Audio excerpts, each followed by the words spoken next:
Well, in 1963, in one of my trips around the world when I went to see Baba, I had the opportunity to ask him a few personal questions.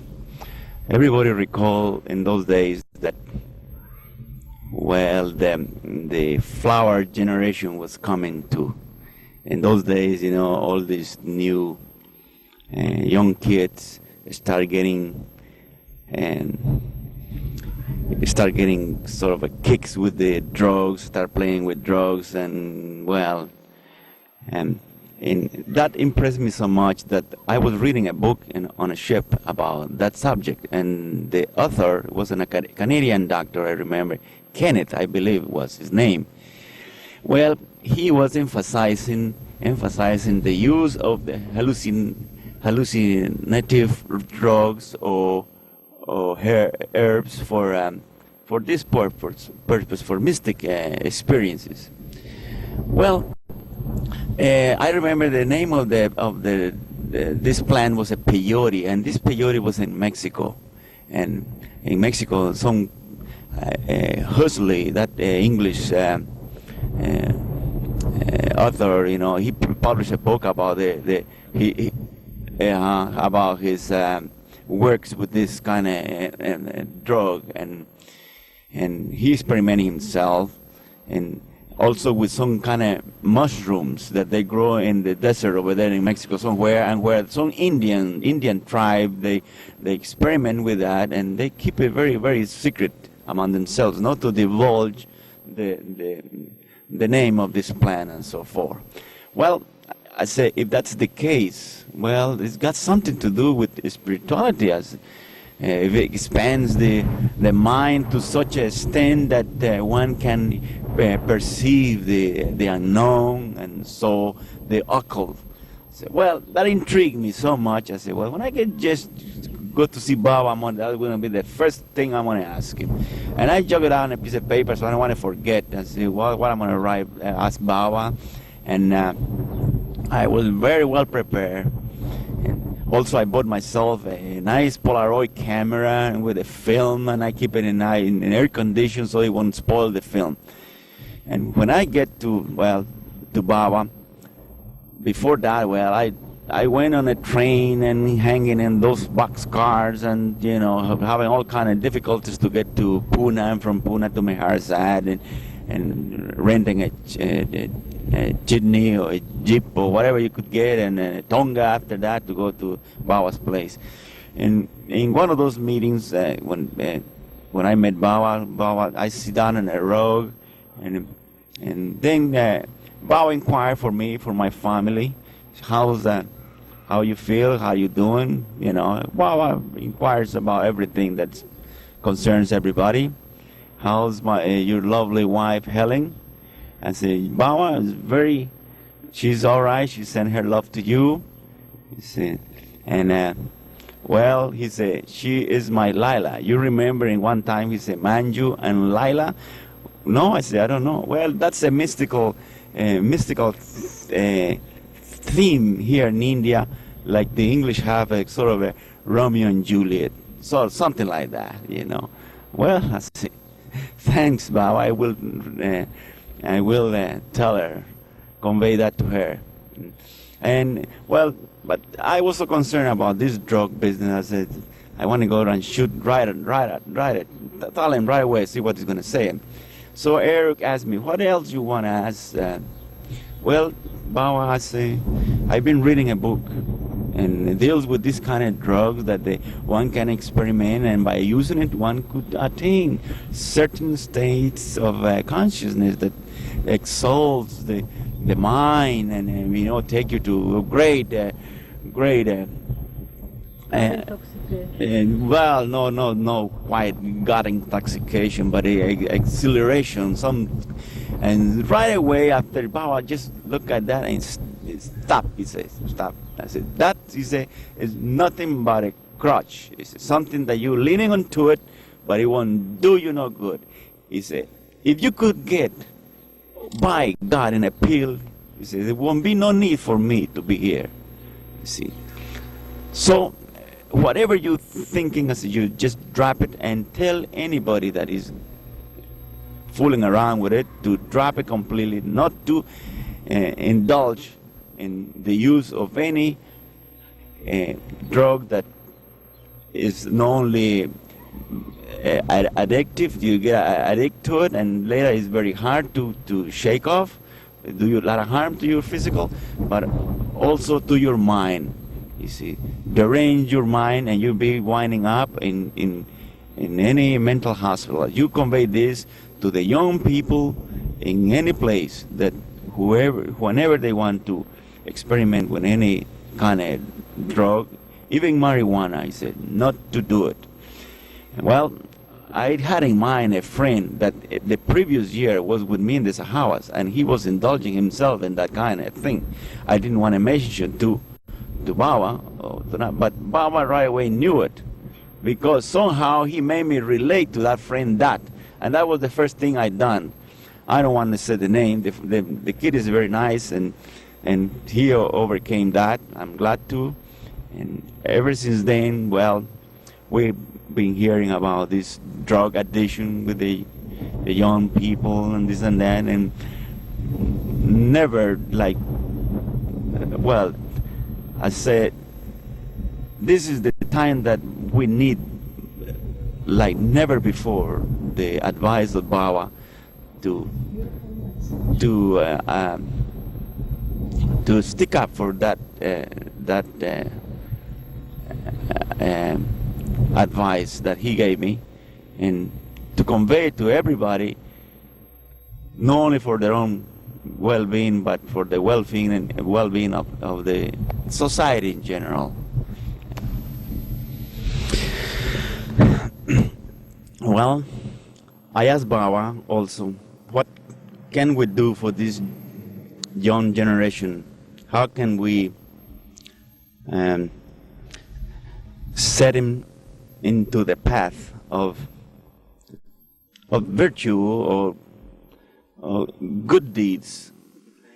And he says, you recall one time one of my sayings, and if everybody understands it, they will act for it and live accordingly. And I say, what it is, Baba? And then Eric remind me that it was written in one of the discourses, I believe. And the saying is, as I will quote, to penetrate into the essence of all being and significance, and to release the fragrance of that inner attainment for the benefit and welfare of others, while expressing in the world of forms love, harmony, and beauty. That's the sole game of life that has any intrinsic and absolute value. Any other attainment, incident, or happening having themselves not everlasting importance. Well, that struck very, very deep within the core of my mind, and I never forget that. I have tried to advise others accordingly, and I, up to this moment, I believe that's one of the most humane and beautiful sayings of Baba. After this session, we had some humorous things with Baba. For instance, he liked to eat ice cream, and like a little baby, he sends to go get the ice creams, and vanilla ice cream, he was his favorite, I remember. Well, we had some nice ice cream. The Mandali brought some ice cream there, and while Baba was eating, he mentioned like that, are you satisfied? He asked, oh yes, Baba, wonderful ice cream, wonderful. So, but I have a better ice cream, he said. That's the elixir of life. See, that's an ice cream that only comes coated with the works of the perfect master. I say, always try to imbibe yourself with that kind of sweetness that comes in the teachings of a perfect master. I knew that right away that what he was saying, that it was in response to something, a quest within myself, that I was inquiring within myself. Then after that, well, in his humor, he said, do you play cards? I said, well, Baba, sometimes, I was kind of ashamed to say I played poker or thing like that, so you play Rummy? Well, okay. So let's go play some kind of Rummy. And they have in India some game that they call Patang, somewhere there in Hindu. And it's more like Rummy. And whoever loses, if you lose, then you got to rub your nose against the floor. And I was one of the great losers, but he was good. And every time I lost, they made rub your nose. So I got to rub my nose against the floor. And everybody laughed, and I may feel like I was a fool or something, but that has some kind of inner spiritual value, because every time Eric explained it to me that I rubbed my nose, well, I was wearing out many of my sanskaras. So I didn't mind it after all, even with the whole embarrassment and all that. I said, well, if this is going to rub sanskaras off, I rub my nose till I won't have nothing else. I said, they all grind off. And, well, that one of the humorous aspects of Baba, that with everybody, with the Mandali, with whoever was there, always inquired and make you feel like you were in home, like all the time. And after maybe a couple hours session, well, they dismissed me and said, you're going to go now back to Pune, or you wait till tomorrow, whatever it was. You have tea in the morning with us, early in the morning, when the birds start singing, the squirrels coming out, and well, you have tea about 4 o'clock in the morning. And I was ready, perhaps, if he let me have another meeting in the hall, to stay with another session with him, or take the 8 o'clock Pune train to Bombay. And not for another maybe 6 months again that I might come back with the ship again and see him, if I was fortunate enough, or he let me, because sometimes if he was in seclusion, he might not, in his whims, he might say, well, your love is enough, you don't have to see me, and that was it. And no questions I could ask. Sometimes he always reminds my love to the family, to every lover, to every Baba lover, and my love will sustain you. My love will carry you through all your difficulties, and always a good message of love.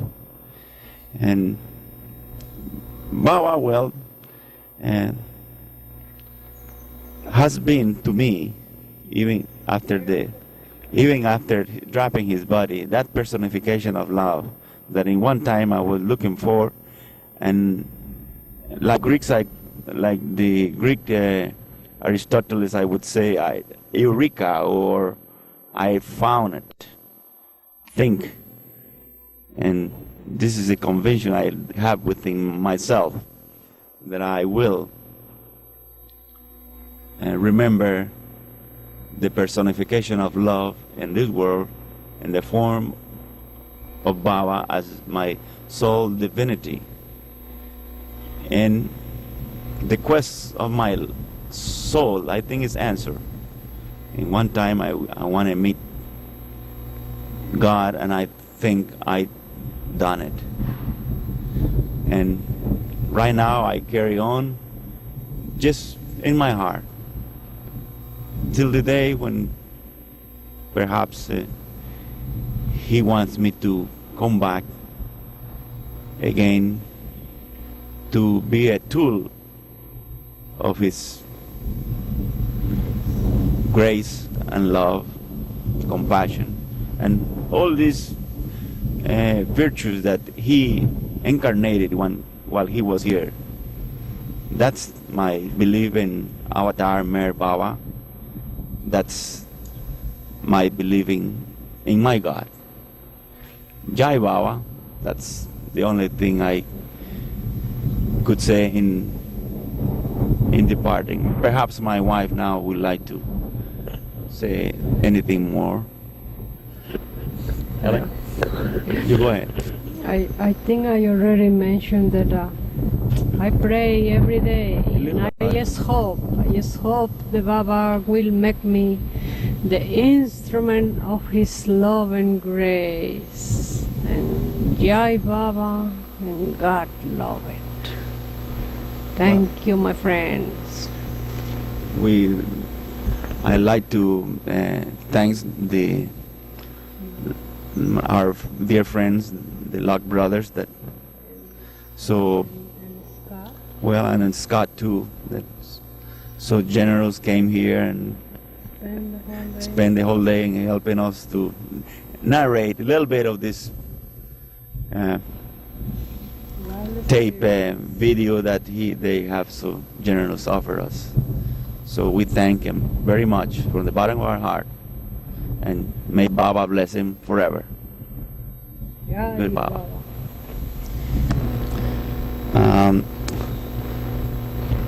Edward here asked me if Baba ever made me cry.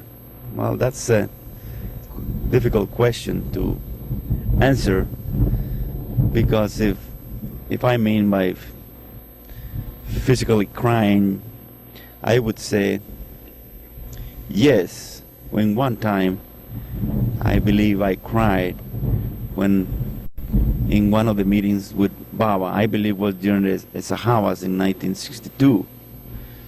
During that time, I believe I was revoked by Baba in some little incident, and which I didn't carry out. I was kind of feeling bad about it, and when I met Baba, I did recognize that my fault, and somehow I think I express it physically by crying in Baba's feet. I'm not ashamed. I'm not at all ashamed to admit it. As a man, well, we have our faults, and I admitted that perhaps I was in recognition of that that incident that made me cry. Perhaps it was my fault, and I cried. And not only that, I felt lots of relief after that. In His compassion, He forgave me.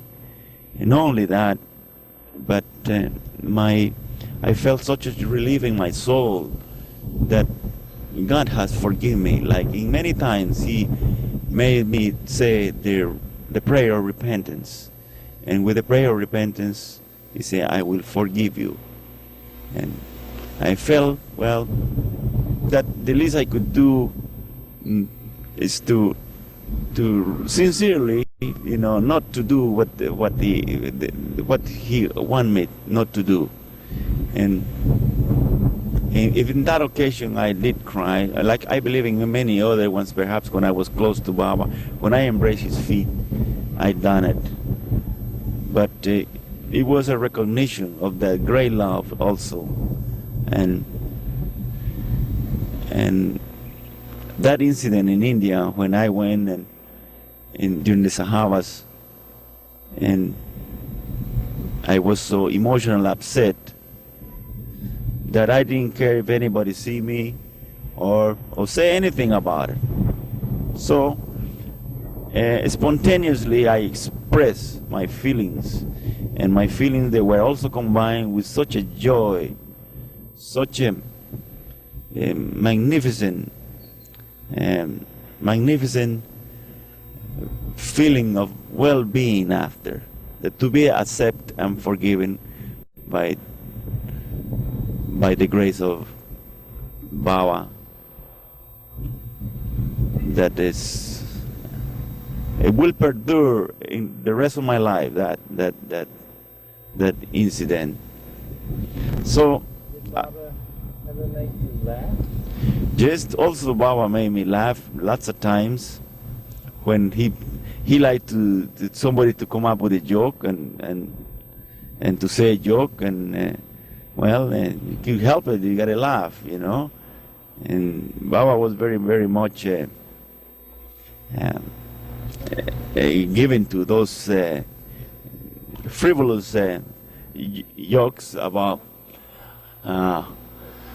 you say a joke and start laughing, and any little thing like so they not only laughing but crying or anything, but this part and parcel of Baba's life. So. Did you ever tell Baba jokes?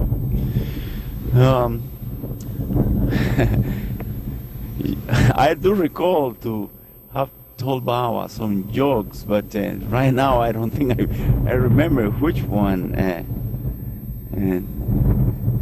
one of them, I think I did say one joke one time to Baba, and but it was a silly joke, really, you know. And I said, Baba, you're talking so much about sense. You know something? I said, a nickel and a dime went across the Golden Gate Bridge. I said, the nickel fell off and the dime didn't. Why it didn't? so he laughed, you know. And I had to say, well, because it got more sense. Well, that was one of the little, you know, frivolous among others when I used to sometimes and pick some